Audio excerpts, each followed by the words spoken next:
Hey guys, I'm back. Hey, I just want to remind you that what I do here is just take the journey I've been on and I'm sharing it with you, and I'm sharing some concepts that I use to help myself get over my depression and panic attacks. And what I want to go in today is you can't control what you don't track. So I want to help you with a checklist today, and maybe take out an old calendar, or a calendar for this year I should say, and when you feel like you're having a panic attack or getting depressed, I want you to mark down on the calendar, and what I want you to do is figure out what triggered you.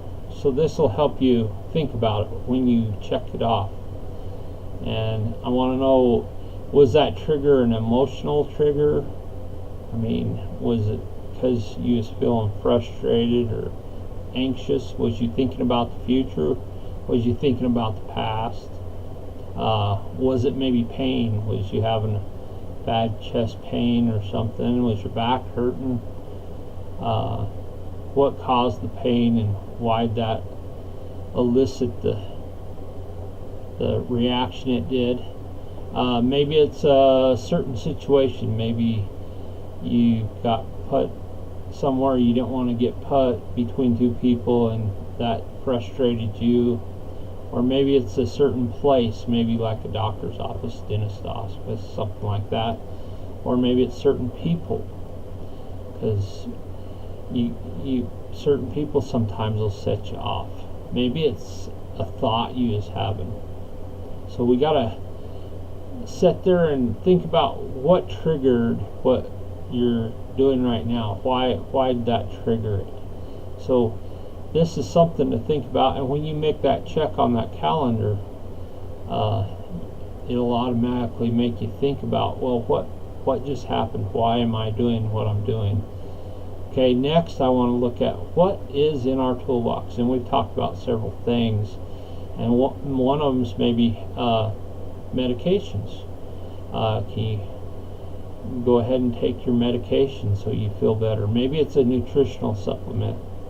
I have a vitamin mineral pack that I take when I'm kind of feeling iffy sometimes. I think sometimes that we're missing something, in our system that kind of can set us off because we're low in it or too high in it, maybe. A happy place. Go to your happy place. That's one of the tools we've talked about. Happy thoughts, same thing, getting your mind somewhere else. Maybe it's laughing. Maybe you watch a comedy or something, get your mind off what's going on. They say laughing is like jogging on the inside. I always thought that was a good way to say it. Maybe it's prayer. Go to God in prayer, and that can help get you back to your base. Maybe it's taking control back. I call this giving myself permission for what I need to do. If it's just saying I can leave anytime or whatever it is. Call your support person. This one's real important if you got a good support person. If once that trigger's happening, the sooner you get it under control, the quicker you can get rid of it. Remove yourself from the place if it's a certain place. Change temperatures. So like, go outside if it's cold outside and it's hot inside. It's just something that makes your brain switch functions somehow. I don't know how it works, but it always used to work for me. Read a positive book or watch a positive video. And always remember take deep breaths, get that oxygen to your brain. Sometimes we don't realize how shallow we breathe, and that's a common thing anymore. We need to get that deep breath in so that we can get more oxygen everywhere we need it. Maybe it's just get out into the sunshine. Sunshine's a good thing, especially for depression. You know, get outside, maybe get your hands in the dirt if you like gardening.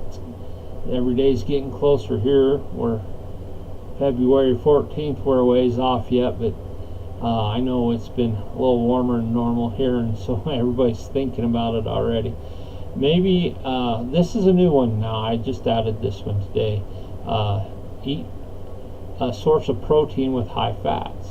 I've been doing the ketogenic diet, and I plan on going into this a little bit more on some different videos about my dieting and tell you about that. I'm an emotional eater, so I used to eat when I felt bad, and I always ate the wrong thing. So eat protein with high fats if you can, and stay away and avoid sugar and simple carbs, because that just adds to the problem. And out of all these things in your toolbox, remember you can use a combination of them. You don't just have to use one. If two of them work better, make them a combination, put them together. Go outside and call your person that's your support person if that's what you need to do. It'll give you two different tools to get rid of that trigger and get rid of that emotion, or you know, the panic attack or the depression, whatever's going on. So guys, what I'm really talking about here is if we can't control what we don't track, so we need to get a little bit of a idea of where this is coming from, and then remember to use our toolbox when it happens. And so my main thing is I want you to get better and to feel better, and I hope I can guide you through the journey I took, that maybe it can help you to be back to your normal self and be a winner at life, and that we can make some personal transformations for you. So with that, guys, God bless you and have a great day. And if you enjoyed the content, please click the red button, subscribe to my page, and if you have any comments, of course, please leave them for me either on YouTube or on Facebook. So it's been great talking to you. I hope that helped.